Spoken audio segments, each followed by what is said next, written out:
ces recherches lui avaient permis, on verra la resposta lá, d'observer un autre verbe aussi, de certitude, de certeza, né?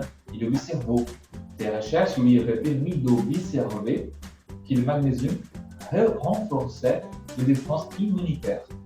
Ok? Então, uma certeza, né? La certitude, observer. Donc, on verra le résultat. Regarde. Il suppose, je suppose, donc, je suppose, é uma incerteza, l'incertitude que Bourdaloue a recruté un chercheur de l'équipe de Dumas. Donc, je suppose qu'il y a 6 mois, ce monsieur s'appelle, normalement, c'est son nom de famille, o nome de família dele, um nome bem diferente. Eu conheço no Bourdaloue, jamais entendu parler. Bourdaloue a recruté un chercheur de l'équipe de Dumas. Alors, on continue. Je continue, qui ne l'a pas engagé par hasard. Donc, nós encontrando aqui a resposta. Je présume. Donc, por cima, nós colocamos je suppose, mas eu posso também usar je présume. Não. Je présume, je suppose qu'il y a 6 mois, Bourdaloue a recruté un chercheur de l'équipe de Dumas. Je suppose, je présume. Aqui, je présume qu'il ne l'a pas engagé par hasard.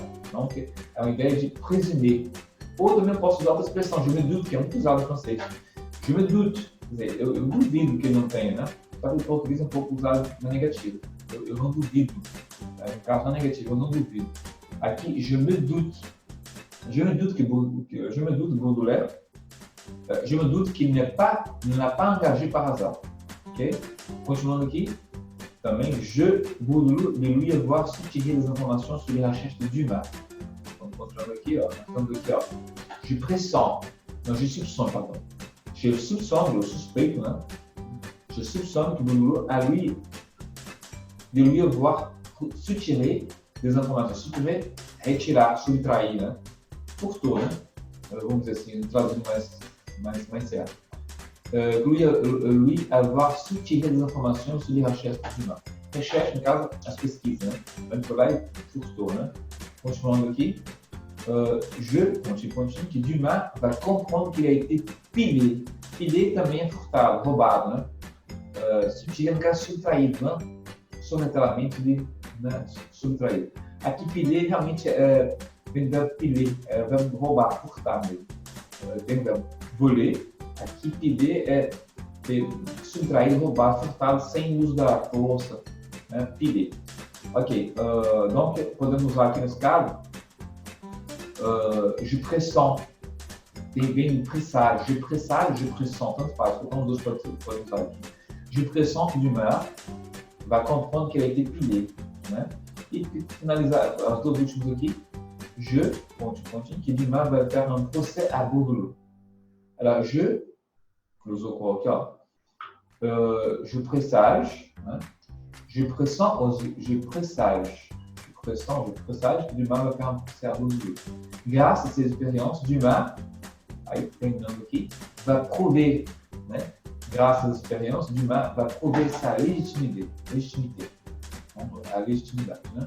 Ele, graças a isso, né, as suas experiências, ele vai acabar por provar a sua legitimidade, né? Sa découverte. Voilà. Bien. Ok, voilà, on a vu maintenant que on peut utiliser ces expressions qui nous amènent la doute, l'hypothèse et aussi la certitude, né? Podemos também usar aqui a constatação. Ok? Então é um exercício legal para vocês praticarem um pouco essas expressões, esses verbos, tá bom? Nós temos aí outros exercícios que podem fazer depois também, vou mandar para vocês todo esse PDF aí. Então nós temos aqui o 4, o 5, né, e o 6. O 6 é muito interessante. E aqui você vai fazer descrever uma experiência, décrire des expériences d'après les notes suivantes. Vocês vão ver aqui essas expressões que seguem uma ordem cronológica. Tem duas colunas. Aqui é um discurso, uma ideia, né? E aqui é uma outra. Vocês vão seguir essa ideia. Então, nós temos um problema. Um problema que é posé, um problema que é apresentado. Exemple, circulation automobile, nombre d'accidents ocasionant à la cause de ferrugem. Aqui é outra ideia, tá? Não tem nada a ver com o que nós acabamos de ler. É só para vocês trazer essa ideia de que há um problema usar essas expressões que nós acabamos de ver, de hipótese, ou dedução, né? Ou também de constatação. Então, aqui, ó, segunda linha aqui, você vai constater o problema. Exemplo, les voitures arrivent trop vite ou croisement. L'hypothèse, vamos trazer hipótese, usando essas expressões que já temos, esses verbos, essas expressões. Experiência, uma nouvelle constatação, outra constatação, ou uma proposta, né, de uma outra experiência, de outra constatação. E finalizar a conclusão. Então, aqui, essa coluna é uma ideia, um exemplo, né, vamos dizer assim. E aqui temos outros exemplos, uma ideia também. Aqui, no caso, é um problema de circulação automobile, les accidents, quase no ferrugem. E aqui, Biblioteca Nacional, dificuldade de estocar de livro, outra ideia também. Então, não vou perder um tempo aqui, mas vocês podem estar lendo, tentando entender o exercício, a atividade. Então, temos duas colunas aqui, e vocês vão seguir aqui as linhas, demonstrando, apresentando o problema, constatando o problema, dando uma hipótese de qual é o problema, e dando uma experiência. Aqui já está aqui já, vocês vão apenas emendar essas expressões. Por exemplo, vou dar um exemplo do que nós temos aqui já. Vou dar um exemplo do primeiro caso aqui, por exemplo. Ó. Aí, você encontra aqui. Exemplo, nós temos aqui, ó, subsom. Aqui no caso, a ideia da primeira ideia foi sobre a questão dos acidentes dans le ferrugem. Né? Alors, soupçon qu'on a développé la première voiture, aqui, 6. Proposition. De nombreux accidents se produisaient au croisement à cause du ferrugem, parce que les voitures arrivaient trop vite. Aí vai, você continua com a ideia, ó, circulação automobile, 2 pontos. Nós temos um problema, nombreux accidents au croisement à cause du ferrugem. Então, soupçonner, vamos supor que existem esses acidentes, e que você vai dar a constatação. Qual é a constatação? Les voitures arrivent trop vite au croisement. Então, vocês vão mandar as ideias, vamos seguir a ideia aqui, fazendo a ligação dessas linhas, dessas ideias aqui, e chegando à conclusão. A conclusão é rajout de feu de sinalização au rond-point. Então, adicionar, colocar feu é sinal vermelho, tá? Um sinal de sinalização no rond-point. Rond-point é a rotatória, ok? Então, nós temos aqui essa primeira conclusão, e na outra coluna, outra ideia, outra história. O problema aqui é dificulté de estocar de livros na Biblioteca Nacional. Vai ter que chegar à conclusão que necessité de recopier les données tous les 10 ans. A necessidade de recopiar esses dados a cada 10 dias. Mas vão seguir aqui a linha, né? Entendeu? Acho que vocês conseguiram entender aí, né? Então, qualquer dúvida também, eu posso estar ajudando vocês, realmente, tentando terminar esse exercício, concluir esse exercício. Seguindo essa ideia de resolver o problema. Qual é o problema? Né? Usando verbos, as expressões, né? Faire l'hypothèse, supor, fazer uma hipótese do problema. Né? Por que o problema? Qual é a causa do problema? Então vamos usar os verbos que dá essa ideia de hipótese, de suposição. Suppose, imagine. E a constatação. Fazer a constatação, usar os verbos que usam essa expressão de constatar, né? Observer, prouver, découvrir, vai.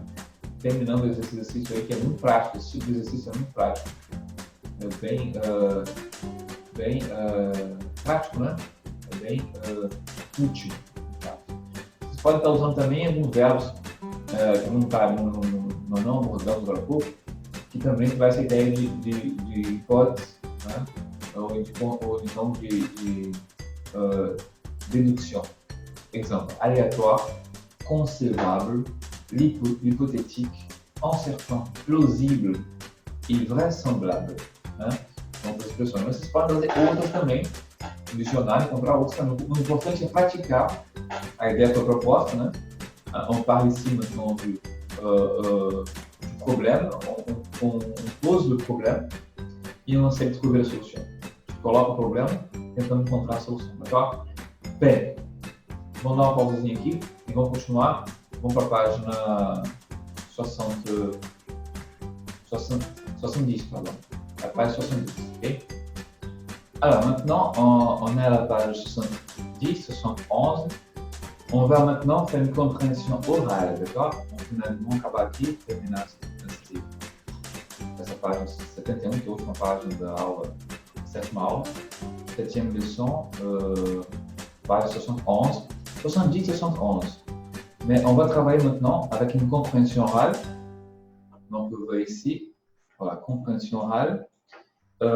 Ils vont estar abordando também sempre esse vocabulário, le vocabulaire de la médecine, de la biologie, ok? Et surtout en remettant à l'idée de l'hypothèse. Levando sempre a ideia de hipótese, déduction, né? L'imaginaire, l'incertain. Vamos fazer uma leitura de um texto aqui, eu não vou ler todo, para não poder ficar longo, mas fica à vontade de ler todinho. Vão estar abordando principalmente a parte mais que nos é mais importante, no caso, no que eu quero estar abordando, mas vocês podem ler o texto todo, ok? O texto, o título é Le français face au risque scientifique et technologique. Então, nós temos um imaginário, uma hipótese. O risque, ça nous ramène l'idée de incertain, incerto, né? O risque scientifique et technologique, ok? Eu vou ler apenas as duas primeiras partes aqui, ok?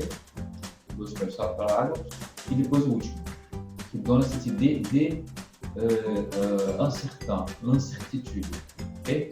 Alors, on commence, après la lecture du texte, on va écouter un audio, et on va répondre aux quelques questions par rapport aussi à cet audio, d'accord? Donc, la journaliste, l'audio, c'est en interview, une entreviste, hein, de la journaliste avec une diététicienne, elle s'appelle Perrine Maison. Okay, on va écouter cette interview et on va répondre aux questions. Aussi, cette interview donne l'idée de l'hypothèse, le risque, l'incertitude. Okay? Mais avant de commencer, on va voir maintenant ici quelques mots, quelques vocabulaires par rapport, à propos des sciences. Mais comme je vous ai dit tout de suite, como eu disse para vocês agora há pouco, vou estar abordando principalmente a questão de química, biologia, química ou medicina, no caso, na área de ciência dedicada a isso. Vamos focar aqui mais em biologie. Ok? Alors, quelques expressions, quelques mots, quelques vocabulaires de biologie. Alors, un organisme, lisez avec moi, leia comigo, né? Une cellule, um célula, un noyau. Noyau é nó, pode ser traduzido como nó, ou então um centro, né? O núcleo, vamos dizer assim. Un noyau pode ser traduzido como núcleo também. Un chromosome, un gène, é o gene, né? O DNA, né? O gene. Le génome, c'est un code génétique. Para quem conhece um pouco de biologia, é o código genético, a leitura genética do todo o gene, né? DNA, no caso, a leitura de uma população, de uma espécie, né? Le code génétique. Le patrimoine génétique, que é a mesma coisa. Né? Une manipulation génétique, que é o que está discutindo no momento agora, né? Na manipulação, né? Génétique, vem de genética, où on peut manipuler le DNA. Génétiquement, on peut manipuler, on peut retoucher, retocar, c'est possible dans la biologie, bien sûr. Une mutation génétique, vem do verbo muter, no verbo em português traduz como verbo, mutar, não existe, mudar, fazer uma mutação, uma mudança, né? Le DNA, le virus a muté, o vírus teve uma mutação, né? Mudou, ele teve uma mutação, às vezes até não genétique, não manipulação, mais naturellement, né? Talvez o vírus teve uma mutação natural, devido à evolução do vírus, né? Teve uma mutation naturelle, d'accord? Alors, une bactérie, un microbe, un virus, un gène. Les virus attaquent, exemple, le virus va attaquer, attaque l'organisme, se défend, résiste, résister, défendre, verbe défendre. Les défenses immunitaires, les nossas defesas immunitaires. Né? Ok, bem, continuando aqui, então vamos fazer uma pequena leitura desse texto aqui. Le français face aos riscos científicos e tecnológicos. Depois vamos ouvir o áudio, fazer a interpretação do áudio, e vocês vão estar respondendo questionário aqui, esse exercício. E depois a gente termina aqui com essa parte aqui, né? Essa primeira parte. E vamos fazer uma dinâmica. Eu vou estar mostrando para vocês já, para vocês terem uma ideia do que nós vamos fazer hoje. Uma dinâmica lá no site. No meu site, nós temos lá um exercício, um quiz, um jogo, né? Um jogo. Vamos fazer um jogo juntos, né? Nós temos 2 jogos, na verdade. Dois. Vamos fazer aqui, no caso, uma compreensão, uma discussão. No caso aqui, esse tipo de discussão que vamos fazer hoje é mais voltada para conversação. Como aqui não tem como haver essa conversação, estou apenas demonstrando para vocês a aula, expondo para vocês. Vocês podem fazer com vocês mesmos, com um outro aluno, né? Se querer fazer, praticar, discutir o assunto, é interessante. Porque a gente vai estar abordando a questão do vírus, né? O problema do vírus Covid-19. Ok? Então, daqui a pouco a gente vai estar mudando um pouco aí, saindo um pouco do método ECO e voltando aqui para essas fichas pedagógicas. Lá no meu site, estão convidados a se cadastrar, ok? E lá tem várias fichas pedagógicas, exercícios, jogos. Vamos estar vendo um joguinho aqui relacionado ao Covid-19, ok? É um jogo, um quiz, um jogo de dinâmica, né? E vamos ver também outro exercício também juntos. Espero que dê tempo de dar tudo isso aí, ok? Vamos lá, então, voltando lá para o método. Voilà, vamos fazer uma leitura aqui. Le point sur le français face au risque científico e tecnológico. Então, leiam comigo, me acompanhem na leitura. Eu não vou ler tudo, tá? Para ficar muito prolongado. Mas vocês podem parar o vídeo e fazer leitura, é importante. A prática da leitura. Vocês estão vendo aqui palavras, expressões voltadas para essa questão, esse assunto. Donc, c'est très important de pratiquer la lecture. Les Français face au risque scientifique et technologique. Quand on leur demande s'ils pensent que les sciences et les nouvelles technologies amélioreront la qualité de vie des générations futures, les Français sont seulement 69% à répondre oui, alors que le Polonais 91% et les Espagnols 79% sont beaucoup plus optimistes. Les chiffres sont encore plus bas quand les questions sont plus précises. 68% estiment que les sciences a des effets favorables sur la santé, mais on descend à 52% pour l'alimentation et 42% pour l'environnement. Environnement et au meio ambiente, tá? Okay? Voilà, on continue. Selon un sociologue Gérard Bernet, de nombreux Français ont aujourd'hui le sentiment que la qualité de vie s'est détériorée au cours des décennies. Ils sont plus nombreux à penser que la société est en déclin, ça veut dire déclin, hein, qu'à être convaincus, mais estão convencidos qu'elle est en progrès. Ces sentiments de peur se manifestent de 3 manières. Aqui ele colocou que as 3 maneiras, vocês podem ler as 3. Vamos ler essa segunda, essa primeira aqui, que onde vão falar de riscos, né? Os riscos, né? De risques. E vão à última, ok?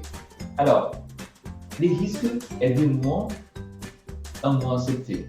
Les gens jugent inacceptable le risque lié à la présence d'usines chimiques ou de centrales nucléaires, à l'industrialisation de l'alimentation et même aux catastrophes naturelles qui, selon eux, devraient être prévistes, né? Les catastrophes naturelles. Okay? Então, falamos aqui de usinas química, né? Usinas químicas, central nuclear. Então, o nosso ponto principal aqui é a medicina. No caso, aqui, a alimentação, que é o áudio no dia agora. A nutricionista, né? Fala um pouco sobre os riscos da alimentação. Também está ligado à medicina, né? Vamos diretamente aqui ao último texto. Ó. La résistance à la modernité s'organise à travers des associations de consommateurs, des comités de la défense et des vigilances, des partis politiques altermondialistes, mais aussi des courants qui traversent tous les partis politiques. L'État a répondu à cette demande sécuritaire. Chaque centre de recherche possède son comité éthique, qui s'assure que les critères de sécurité sont respectés. L'autorité suprême en la matière étant le comité consultatif national d'éthique. L'éthique est éthique, né? on parle ici de l'éthique, né? A ética. Está tudo que está relacionado com a sociedade e com a política, né? En matière de santé, en matière de science, on parle beaucoup de l'éthique, né? A ética. Et c'est important parce que jusqu'à où c'est possible d'aller? Qu'est-ce que c'est convenable? Qu'est-ce que c'est pas convenable? Então, o que é conviável realmente, o que não é possível, né? O que a ética, o que a ética nos permite, o que não nos permite. Essa é a discussão, ok? Então, está tudo relacionado à sociedade e política, ok? En 1995, a été inscrit dans la loi le principe de précaution. Au nom de ces principes, le fait qu'un risque ne puisse être prouvé ne doit pas empêcher l'adoption des mesures destinées à le prévenir. Mais voilà, prévention, prévention. Né? Alors, on doit prévenir, devemos prever, e por isso usamos a prevenção de não usar certas coisas. Exemplo. Par exemple, quando on parle des OGM, des organismes geneticamente modifiés. Os OGM são os produtos geneticamente modificados. Quelques-uns défendent, né? Quelques-uns n'aiment pas. Alguns gostam, outros não. Né? Les OGM, quelques-uns pensent que les OGM font mal à la santé, parce qu'il est geneticamente modifié. Il est retocado, modificado geneticamente. Então, quelques-uns, il y a des articles, il y a des recherches qui prouvent leur efficacité. Et il y a d'autres recherches qui nous laissent un doute, nous deixam na dúvida, né? Se a utilidade, se realmente não tem risco nenhum, né? Se é realmente eficaz. Então, é uma questão de princípio e de ética. Par exemple, on parle maintenant du clonage. On connaît très bien le clonage, la clonage. Né? Mondialement, dans la communauté scientifique, c'est interdit, prohibi de faire le clonage humain. On a déjà fait le clonage des animaux, par exemple le mouton Dolly, je ne sais pas si vous vous souvenez, né? Ovelha Dolly, né? Foi replicado, foi clonado.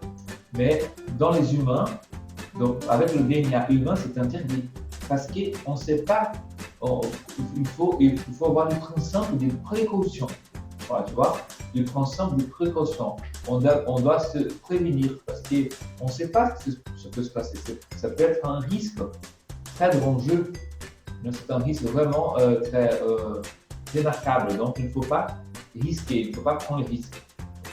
C'est pour ça qu'on utilise l'expression les principes de précaution. Okay?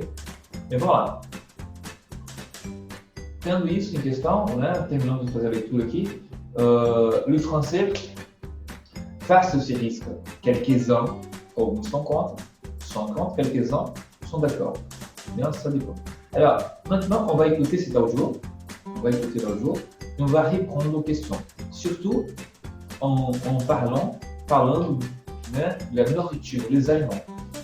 C'est très important en parlant des aliments parce que par les aliments, vous connaissez très bien le dicton qui dit le poisson meurt par la bouche, hein, le pêche meurt par la boca. Donc c'est important de savoir bien manger, c'est important pour notre santé. Alors, actuellement, dans la modernité, on mange très très mal.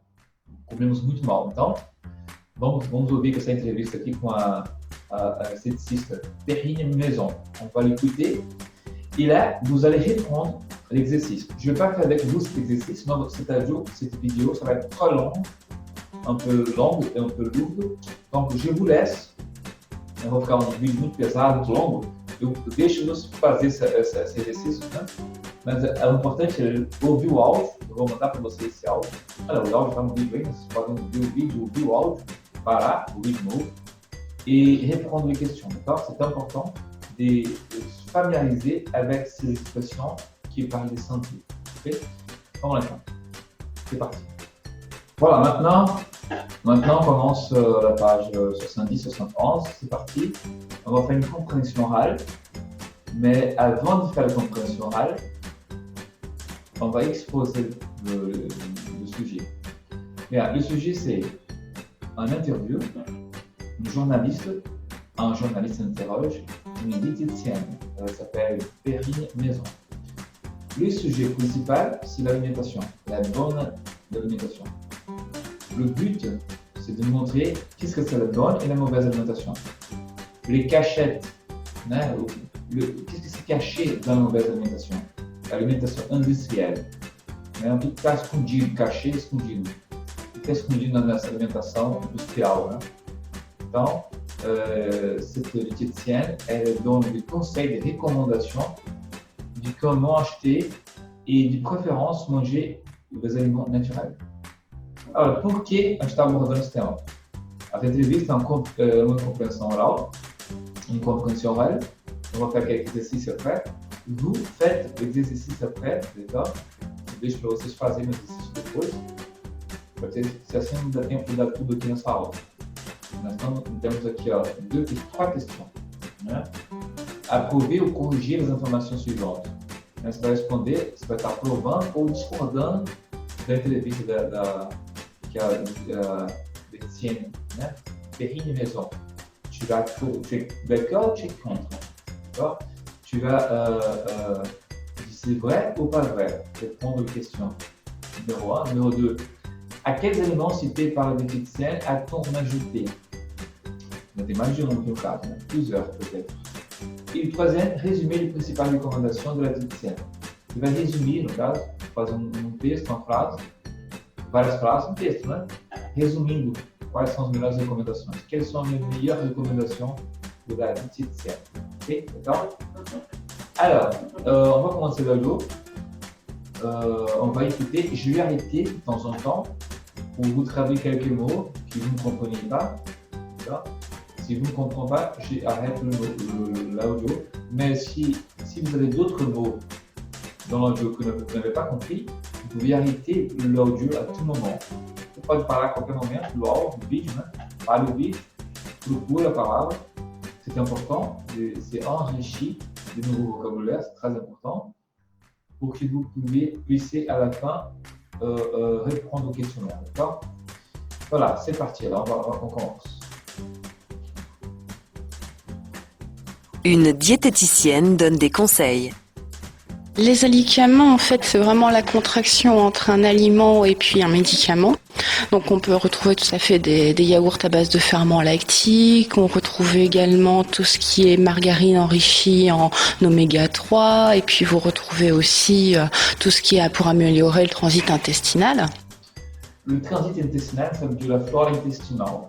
Là maintenant, elle démontre des produits, des aliments, surtout des aliments industriels, qui peuvent amener, pour le trajet possible, hein, compter, hein, des aliments, des alicaments, de produits qui conservent, donc des produits qui conservent l'aliment. Donc ce sont des aliments préparés industriellement. D'accord? Donc il faut faire très attention parce qu'il y a des produits qui sont dans ces aliments qui peuvent faire mal à la santé. Le but de cette audio et de cette classe, encore aujourd'hui, c'est de parler des virus, surtout les virus coronavirus. C'est aussi un virus qui peut-être il est muté dans des animaux, de la nourriture des aliments. Donc c'est très important de bien se nourrir. On ne sait pas, c'est pas sûr, mais on a entendu parler, alguns falar aí que talvez esse vírus vem do morcego, da chauve-souris. Peut-être ce virus est venu de la chauve-souris. Ce n'est pas sûr, hein? Je n'ai pas dit ça. Je lis quelques articles qui parlent de ça. Peut-être c'est possible. Donc c'est important de bien nourrir, de bien se nourrir. C'est alimentaire direct. Hein? Là maintenant, elle parle des aliments qui ont de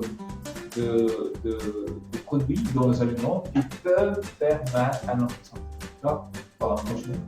C'est surtout un avantage marketing, hein, ça permet de vendre le produit. Maintenant, ils ne sont pas mieux que les autres produits. Effectivement, il faut faire attention également à la composition de l'aliment. C'est pas parce qu'il est marqué enrichi en tel nutriment qu'effectivement il est mieux qu'un autre. Il faut vraiment regarder la composition nutritionnelle. Est-ce que la composition peut justement cacher des choses un peu Voilà, le reportage demande est-ce que ces aliments peuvent cacher ce qu'on dit, cacher des choses qui font mal à la santé? Oui, ça c'est vrai, ça arrive beaucoup. On achète au supermarché des produits qui, dans le petit mot, là, l'explication, c'est pas grave, dans les endémies, il y a des produits qui font mal à la santé. Donc, très attention à ça pour bien manger et faire attention aux cachettes, né? As coisas estão lá escondidas, né? Dans les emballages de produits. Voilà. Perverse, je pense notamment à tout ce qui est soupe froide, hein, les gazpacho et compagnie. Il n'y a pas que des légumes, il y a parfois beaucoup de graisse. Tout à fait. Graça é gordura, né? Gordura saturada, eles falam, né? Gordura hidrogenada, gordura que faz muito mal à saúde. Et il dit aussi des produits qui sont cachés, tu vois. Il y a beaucoup de produits qui sont industrialisés, surgelés par exemple. Ele diz surgeler os congelados, né? Os congelados tem muito produto para conservante, conserva alimentos para muito bom à saúde. Donc, très attention à ces éléments. On continue. Tout à fait, en fait. Vous avez peut-être des moments où on vous dit il y a 5 fruits et légumes dans un petit tube. Effectivement, vous avez 5 à 10% de sucre, de sel, etc. Alors qu'effectivement, si vous faites votre soupe vous-même, vous allez mettre que des légumes dedans. Un des phénomènes de l'été, c'est les smoothies, les purées de fruits. Et il parle de purée du fruit. Purée du fruit, on a son propre du fruit. C'est vrai que purée de fruits, il y en a beaucoup de conservants. Donc, il faut très attention parce que moi, par exemple, je préfère toujours faire des jus d'un fruit naturel et ne pas utiliser de purée de fruits. Um pouco de sucro tem muito conservante e eu pessoalmente não gosto muito. Então, ele está falando aí de purée de fruits, tá?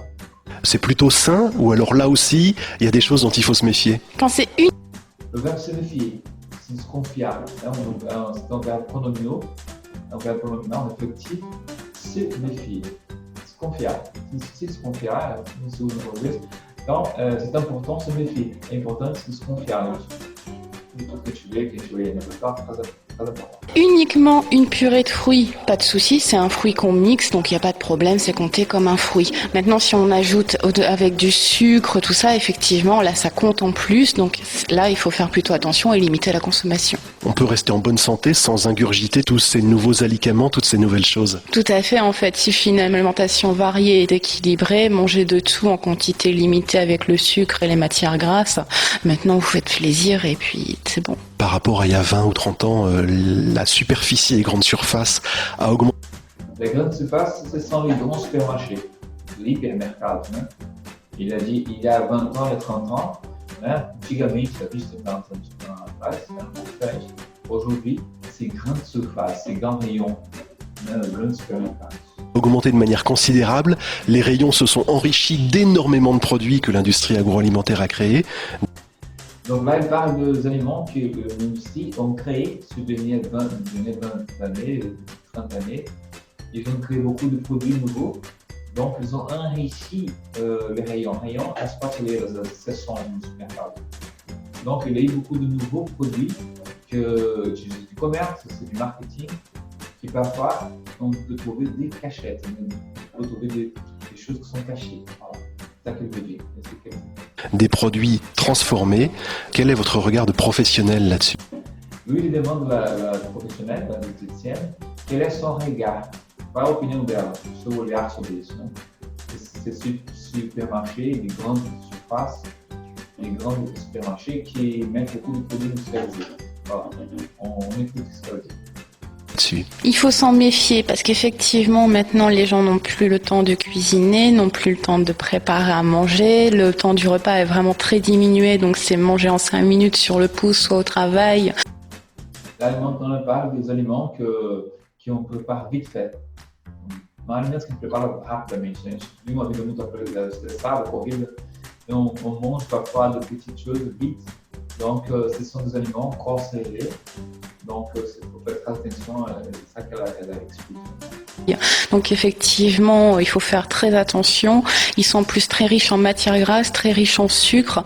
Donc moi, je les recommande au niveau des patients pour dépanner. Sinon, vaut mieux revenir à de la cuisine qu'on préparait avec les différents aliments. Et puis surtout, être maître de sa matière grasse, être maître de ses propres aliments et non pas avec tous les additifs qu'il y a à l'intérieur. Et pour Elle utilise le mot additif.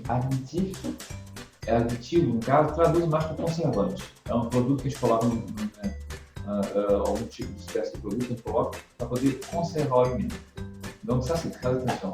Mais esses conservantes nos fazem muito mal à saúde. Principalmente esse miojo da vida aí, tem conservante para poder conservar, né, aquele macarrão que a gente tem todo o tempo, né? Il faut faire très attention à ça. Et pourquoi d'ailleurs il y a autant d'additifs? Pour conserver, en fait.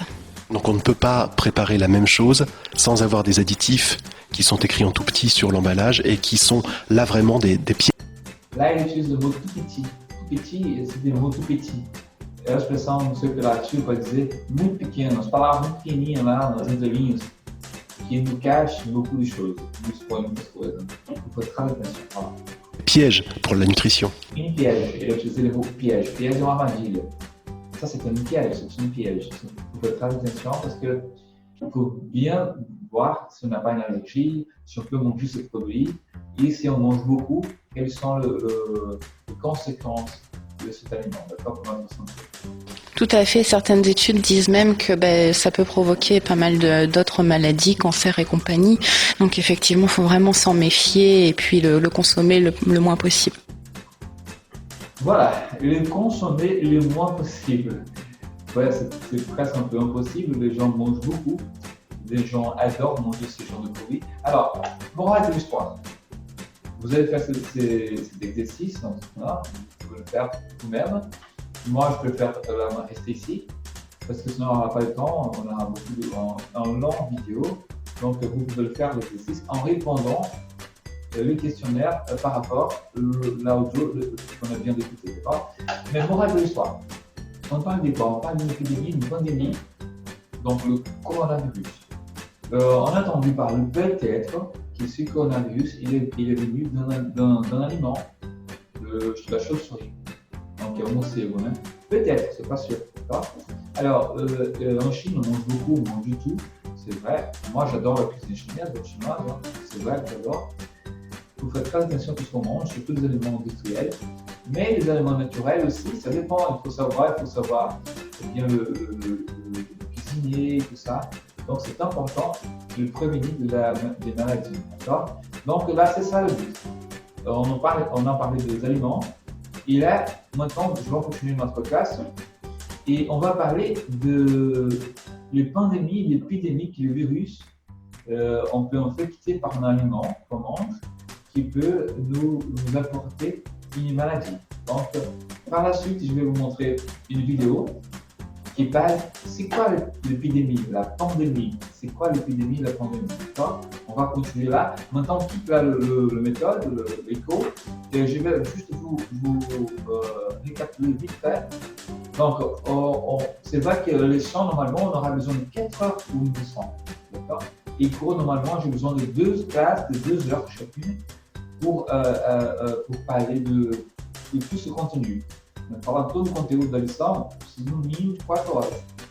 Mais là, maintenant, on va continuer, on n'a fait que une heure et demie, à peu près.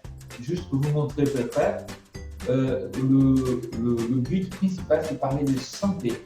Okay? On a ciblé, on focus le mot à propos de la santé. Parce qu'on parle du coronavirus, donc c'est un sujet de santé. Le titre de la leçon, c'est Nouveau. Leçon numéro 7, de méthode ECHO, c'est nouveau. On parle des nouvelles de la technologie. Qu'est-ce que c'est nouveau? La découverte, les recherches, la pesquise. Qu'est-ce qu'il y a de nouveau? On a parlé aussi des grammaires, on a parlé un peu des expressions de verbes qui parlent si on parle de recherche, pesquise, ce sont des recherches, c'est pas sûr. Donc, on raisonne sur l'hypothèse de déduction. Donc, on a montré quelques expressions, quelques verbes, poser un problème, un mystère, un débat, faire débat, les on interroge le scientifique, on suscite un débat. On a parlé aussi des hypothèses, des suppositions et aussi les constatations. Donc on fait les recherches, on constate, on court, on observe. C'est pour ça qu'on a utilisé cette leçon qui parle de l'hypothèse, de la recherche, l'hypothèse de l'émission. On a parlé aussi de Louis Pasteur. Hein. Lui, c'était on connaît bien, c'était un grand scientiste français. On a parlé de lui. Et voilà, c'est ça. Donc maintenant, et on a parlé aussi à la fin de cet audio qui on parle des aliments. On a aussi parlé des risques qui portent la science, le français face aux risques scientifiques. On a parlé un peu de ça aussi. Donc c'est un risque. La technologie, ça nous apporte des améliorations dans la santé, dans la recherche, mais quels sont les risques? Il faut savoir quels sont les risques. Donc on a parlé de ça. Bem, resumindo, falamos um pouco sobre tudo, né? Essa sétima lição, como eu disse, não dá para dar em 1h30, é uma lição de 4 horas. Mas falando um pouco sobre as expressões, dos verbos que traz a hipótese. Porque quando se trata de pesquisas, então há uma hipótese de encontrar um resultado com a vacina, de encontrar um resultado com a pesquisa. Então, são hipóteses e deduções. E falamos também sobre o Louis Pasteur, um grande pesquisador francês, né? Que descobriu a vacina, ok? E no final falamos sobre os riscos, né? O francês face ao risco científico e tecnologia. Tem os riscos, né? A comunidade científica procura sempre pesquisas, encontra sempre algumas constatações, mas tem lá seus riscos. Falamos sobre isso também, ok? Bem, agora que vamos dando continuidade, na próxima etapa, vamos falar sobre qu'est-ce que c'est une pandémie, une pandémie, et on va aussi comprendre mieux le coronavirus. D'accord? Voilà, c'est parti pour la prochaine étape.